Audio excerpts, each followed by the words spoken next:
think the mindset that they had at the time was like they're hardworking, but they were hardworking for other people. And I'm just like, they get home, they tired, they Right. can't work on the stuff they want to do. Right. They gotta ask in order to leave to go somewhere, or like it's just like so many restrictions, and it just further solidified that when I went to the army, because you gotta ask for leave. You Bro. gotta, if they say no, you can't go down the street. Like so so yeah, man, it was just, for me, it was just like, okay, I've experienced what it feels like to be trapped or to feel like I'm trapped. And Mm. so I didn't want to experience that no more. And so what I did was, I was like, what skills do I have right now that I'm passionate about Okay. that I can take Okay.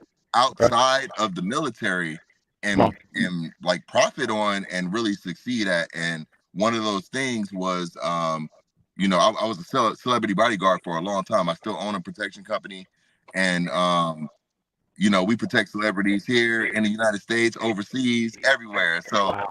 I transitioned that into that, and that's how I get I would say my adrenaline fix, quote unquote, right, from the stuff that I do miss. But I also get to protect people because I've always been a protector, bro, like by nature and by trade. Always been the one to stick up for the little guy, the underdog. Like that's me all day, ever Me since too, bro. elementary. So Me too, bro. Me too, bro. I feel that. yeah, man. I feel that. So let's stay right there, bro. So what was the first business? So was the protection agency, the security business, was that the first entrepreneur endeavor you had, bro? Was there something before that? So there was actually a couple things. So very first, one of my best friends to this day, I met him in the army, and he was a tattoo artist out in Detroit. And but we met in basic training, and we went on to our AIT, which is where you learn to do whatever job you're supposed to do and Yeah, stuff yeah, like you're right, that. right, right, right, And right. Yep. yeah, so I know every branch got its different names, but that's what it was for. And so he taught me how to tattoo. First he taught me how to draw, and then he taught me how to tattoo. and Wow. and so that's where I started that side hustle, because people would ask both of us to draw them tattoos for them to go get off base. And so we started that side hustle, and I was like, bro, I could be doing this on, like, in real life, like In real life. Right. yeah, like why am I just charging these people for me to draw stuff when I could really put it in their skin for real? Yeah, yourself. Yeah. So yeah, the first thing I started doing was tattooing on the sky, man. And um from there I went to a shop. I was in Seattle at this time. I went to a shop that was in a mall, and the he said, my homie said, the hardest place to work is a tattoo shop in the mall, because it's such high foot traffic, it's such little time to get stuff done, and it's so many people wanting so many simple things. Yeah. And I said, bet, I want to do it. Let's get it. So Nice. it's like, Nice. I was up for the challenge, man. I said, you know what? I'm gonna do that. So I worked there for like 2 years, man. And um as I was working there, like, I felt like something was still missing. Like, my creative side was good, but my protector side was not good, right? So then I started the protection agency, and I deployed 14 times in the army. I was in like a rapidly deployable unit. So we did, like, instead of like the 9 to 12 month deployments, we did like 2, 3, 4 month deployments, Gotcha. in cycles and stuff.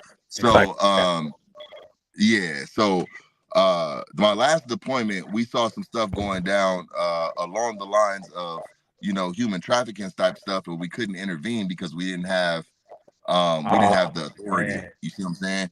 So I created a nonprofit called Project Sparrow Association, and it Okay. basically gives victims of human trafficking.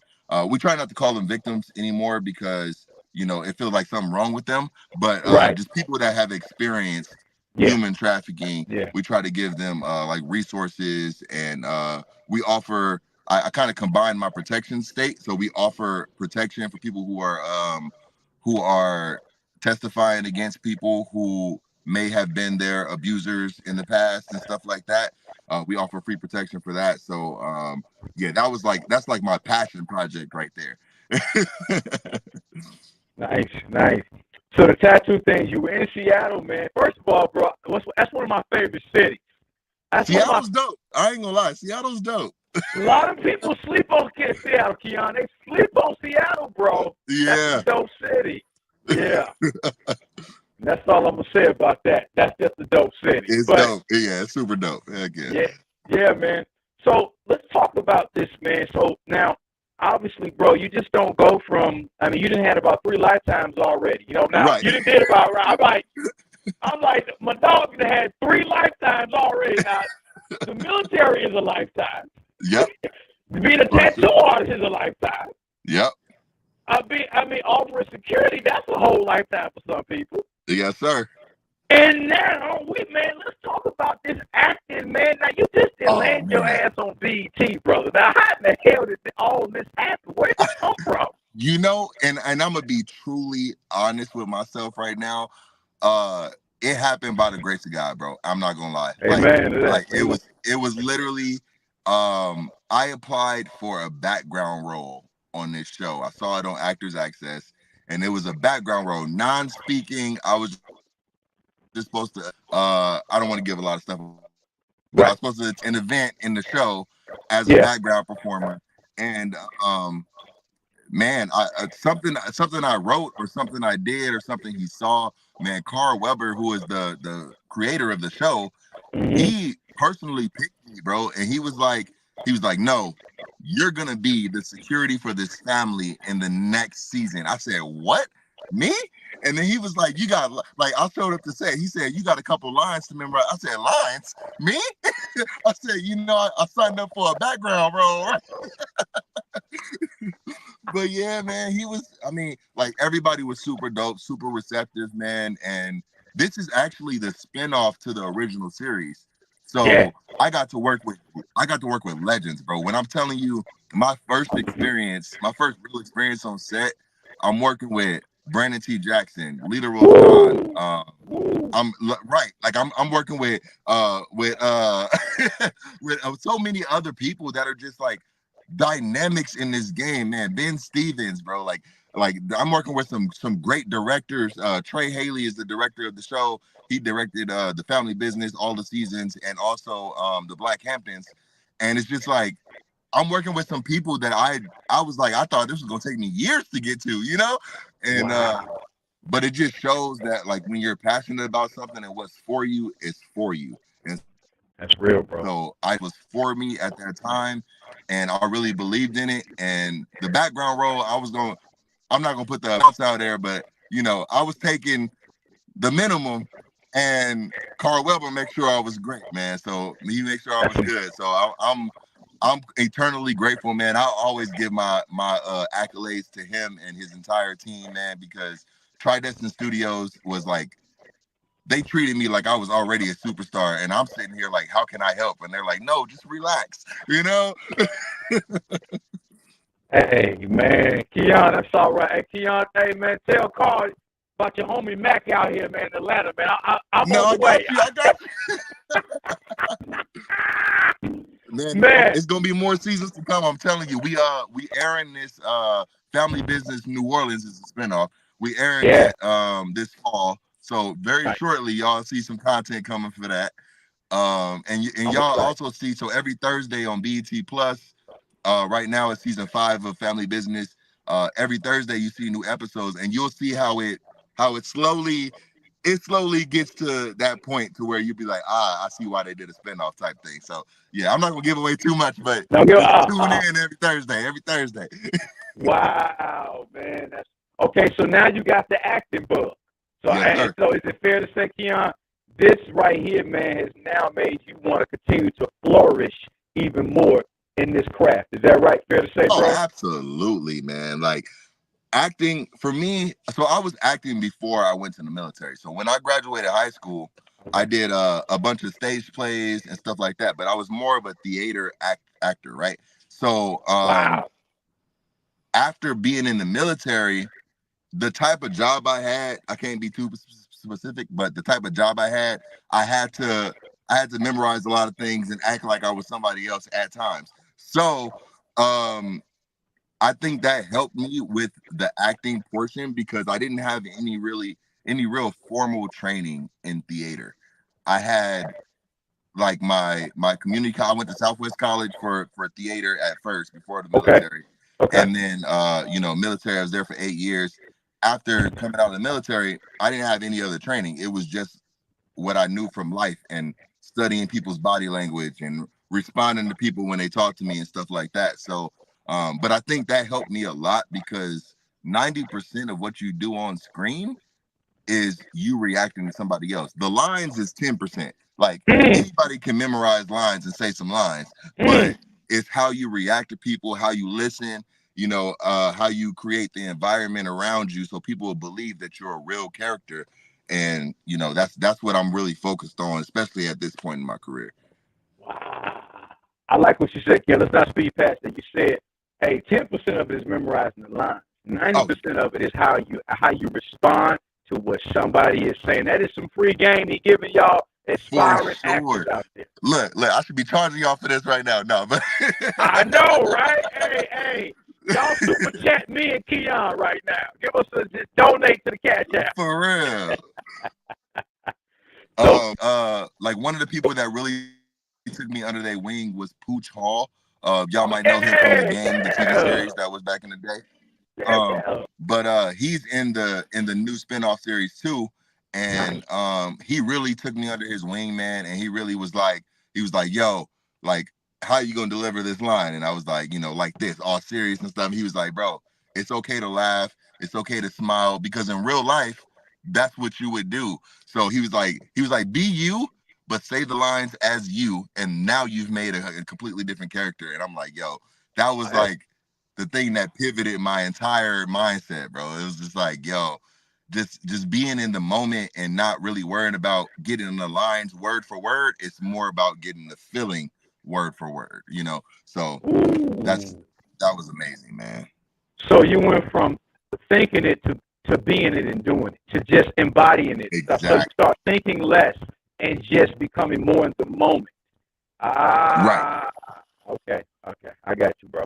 I got you. But now you got some other peripheral projects too. That's not the only project you doing now. Come on now, Yes, child. sir. I'm not gonna Yes, let sir. you Yes, fly sir. like I ain't seen some other stuff now. Can you talk about these other peripheral projects, my brother? You don't mind? Yeah, man. So okay, let me break it down for you. Let me break it down for you. So I've been doing a bunch of these vertical films, and funny story, I didn't know what a vertical film was the first time I did it. I've done like four now, and so like I didn't know what it was. So when I got on set, the camera was vertical instead of horizontal, and I'm like, y'all might want to fix that. Everybody started laughing, right? But that's Okay. that's also how I broke the ice with everybody on set. But um, yeah, man, the vertical films, man, they are amazing. Like we just had one come out. It's called Teaching My Robot Boyfriend How to Love, and I'm playing a bodyguard, a henchman in that.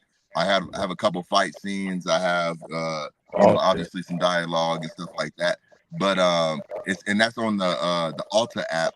So they're basically the vertical films. If I had to put it in a few words, it would be modern day soap operas for the cell phone. That's what I would put it as. Like it's basically a soap opera made modern that you can watch just on your cell phone while you're chilling somewhere. So yeah, So hence the reason for the vertical. That's why they're vertical because it's tailor made for the exactly, cell phone. Ah, for sure. got it. Got it. Got it. Wow. Okay.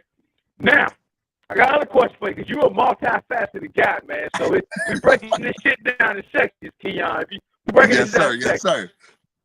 Hey, man, I heard you spit some bars, dog. I heard you rap, dog. Like, Hey, hey, I may do a little something, something. I do a little something, something. I said, when is this nigga mixtape dropping, man? When is this nigga mixtape gonna drop? Because I need to cop this, man. No, Let's talk seriously, about man. that. Yeah, man. I've been doing music ever since. I think the first time I remember performing in front of a crowd was second grade talent show.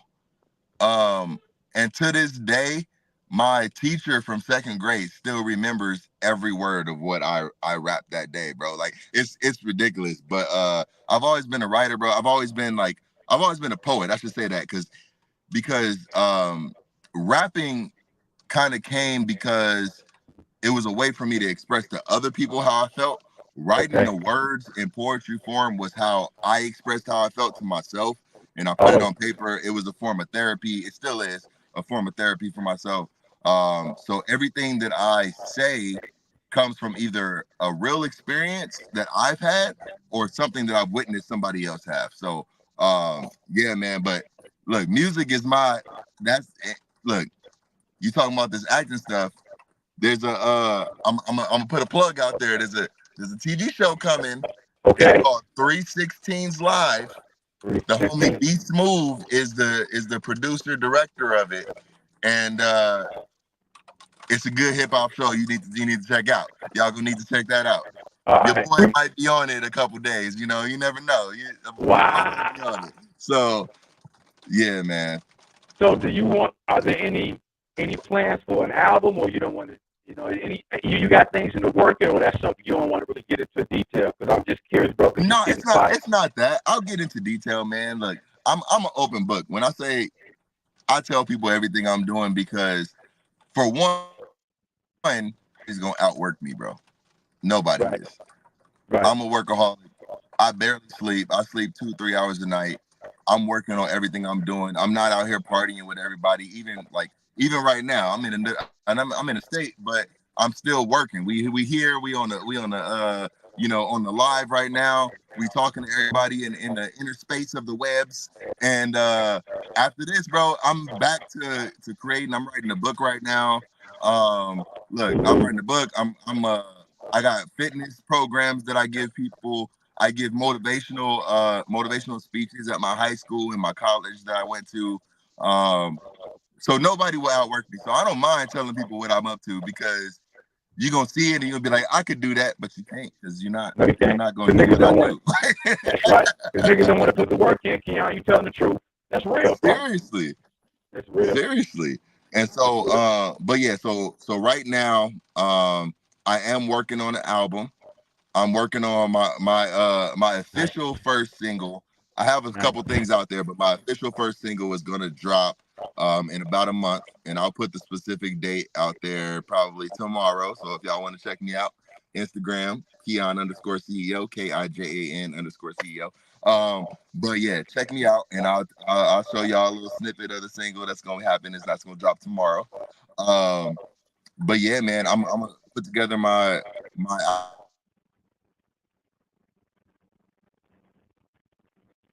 super into sync like TV shows, stuff like that. So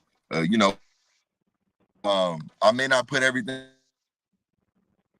Going People gonna hear my stuff. That's what I'm talking about, bro. Yeah, man. Is brother. Let's talk a little bit about that motivational aspect of it, man, because it's refreshing to see when you go on somebody's page. Ain't no foolishness on your page, man. It's all about No, positivity. It's about flourishing. It's about uplifting. It's about empowerment, man.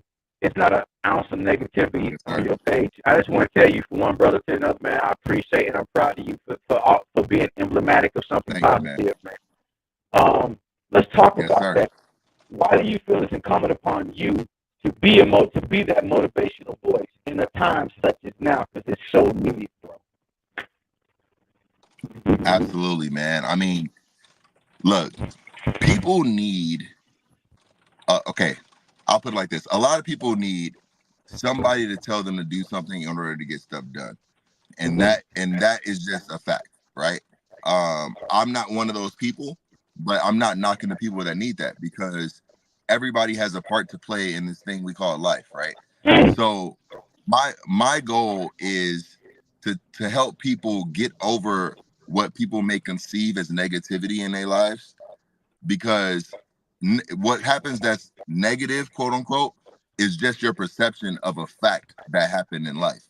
So I like that. if something happens, if God forbid, but if a car crashed right now, you'd be like, oh, my car, this person hit me and my life is not this and blah blah blah. But what you speak really comes into existence, and that's what you attract. So you could be like, okay, this crash happened. Now, what good can I get out of it? You might have missed a worse accident down the road. You might have, like that accident might have set you up for financially for the rest of your life. You never know. But in the moment, you can't get so bogged down by how it makes you feel about your plan, because in the grand scheme of things, it's not your plan, it's God's plan. So whatever he has in store for you, you just got to take it. And so when stuff happens to me, what I do is I sit here and I'm like, okay, this happened. Okay, bet. That's what we doing today. All right, let me know where to go from here. Like that's I what love I it. do, man. I love it. I love it. Yeah, man. All about flourishing, man. Flourish is my abundance brand. It's all about being everything you can be. People try to put you in a box. There's been so many people that told me, like, you was in the army, why you trying to be an actor? Or you do security, why you trying to be a tattoo artist or whatever? And it's my response is always because I can and I'm good at it. Like, like there's no rule that says you can't do more than one thing. So Right. Right. yeah. I love that mindset, man. Let's, like you said, I like the part when you say, hey, some people need that voice of motivation. Some people need that catalyst. Let's call it. I'm gonna just say it for you. Some people need a kick in their ass, and No fact, yeah. yeah, they just do. They just do. And hey, it's not a knock. Everybody got a part to play. I don't mind being the foot in somebody else's ass to get them going. And I like that, man. For sure. That mindset. But then, just like you said, we're not like who. I don't allow people to put demarcations and limits on me. You saying, hey, I can flourish and be with everything God intended for me to be. Whatever what that is, it's not your. That's not for you to tell me what I can't accomplish. And I Right. like that, bro. I love that, bro. I love that, man. I love that. Where does that deep spirituality come from? Honestly, it came from my grandfather, man. My grandfather was a pastor.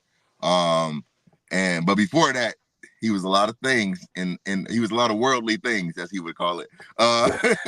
Hey, But Kijan, my those make the grandfather was best a pastor, pastors. man. Those make the Right, best right. pastors. Seriously. People that can relate, man. That's what people need. People that can relate Yeah, and help the guide the path, man. But yeah, so he taught me a lot of things. One, he taught me how to be a man. Seriously, he taught me like all the chivalry type stuff. Like I told you, my family's from down south, so chivalry is a big thing. yeah. Work ethic is a big thing. Laziness was non-negotiable. Like Oh, there is no laziness. No matter how you feeling, this work gotta get done. So yeah, man, it honestly came from him and my grandmother. My grandmother was probably, I would say, she was probably the best grandmother, mother, and wife that I've ever seen in my life. So wow. so she they were married for over 60 years, man. Had the church for over 60 years. And she stuck right there, good, bad, ugly, right beside him. Don't get me wrong, she put him in his place when he needed to be, but that's what strong women do. So yeah, man, just seeing her side, how men are supposed to be treated, seeing his side, how a woman's supposed to be treated, and how you don't have to sacrifice everything that you are passionate about in order to have that.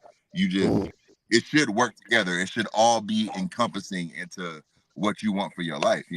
So that's where I'm at this point. Kian, let me ask you a question, man.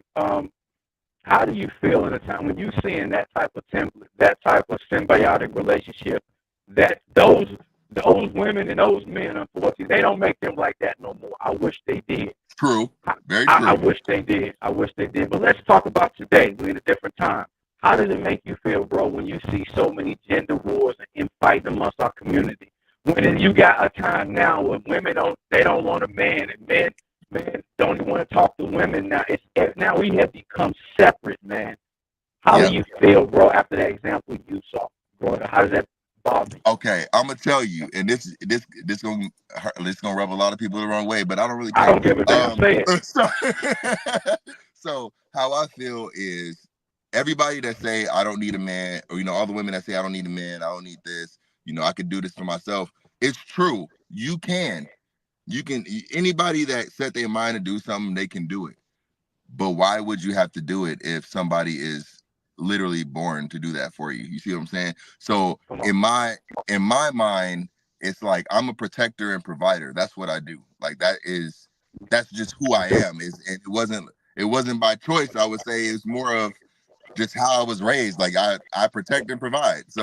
Um so like quote unquote biblically, it's supposed to be the woman's supposed to be the nurturer and Mm-hmm. the nurturer and the giver, right? So she's supposed to Mm-hmm. cultivate everything around you, make a house, a home, stuff like that, and you're supposed to help that by protecting them and the property and your lifestyle, and then by providing the sustenance you need in order to make that happen.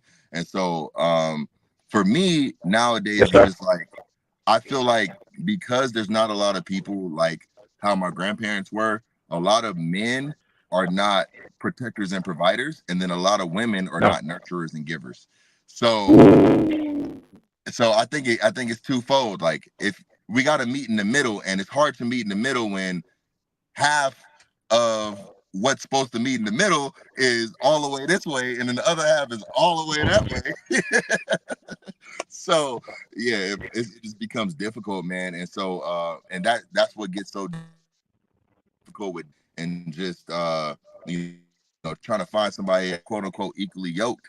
It's just it becomes difficult because people don't know what equally we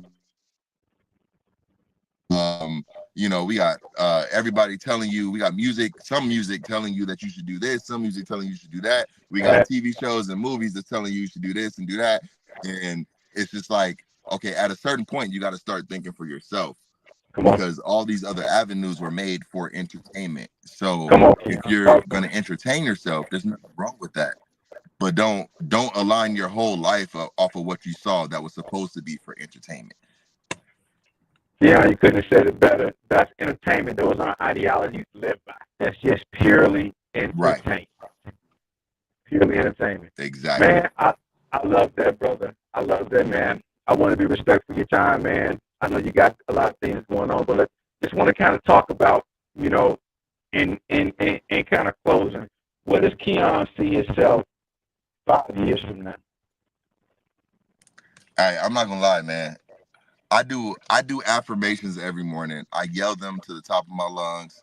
Um, and when I tell you in 5 years, mark my words, this is another exclusive. But in 5 years, mark my words, I'm gonna be a trillionaire. People be over here trying to be millionaires, billionaires, whatever. I'm gonna be a trillionaire because nobody ever has this as that as a I goal. I love want to be a trillionaire just to use the money. I want to be a trillionaire so that I can literally help other people and give other people money. That's once you're a trillionaire, you basically run the economy. So I want to help other people, but the only way I can help other people is by it.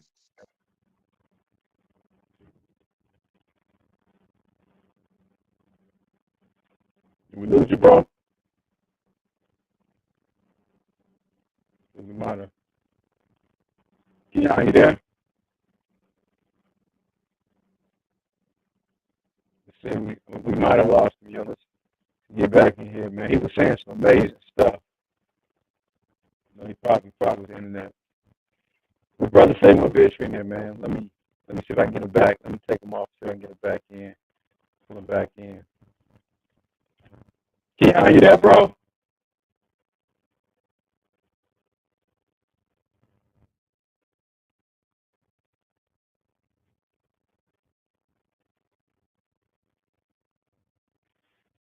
Probably having, probably gaps in coverage, man. But hey, y'all, if you, I mean, I'm proud of that, brother. I mean, Keon is an inspiration. Just with things he was saying, just kind of recapping for him. You know, he's coming up in L.A. and growing up in Inglewood, and going to school in Compton. If you know what that's, I used to live out there in California. If you know what that's like, that ain't no damn walk in the park. I made sure to keep my ass. I had enough to stay my ass from random areas. You know, I'm from Chicago, so I understand zones and codes and all of that real good. I understand neighborhoods. So, man, for him to just grow up, have a positive mindset, be raised by his mom, military.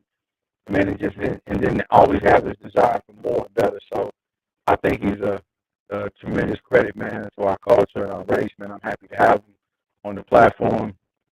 Hey, you know what? Make sure y'all check my man out. Man, Big Two Family Business, the spinoff NOLA. Hey, get ready for that. He's going to be on that one as well. He got some music coming out.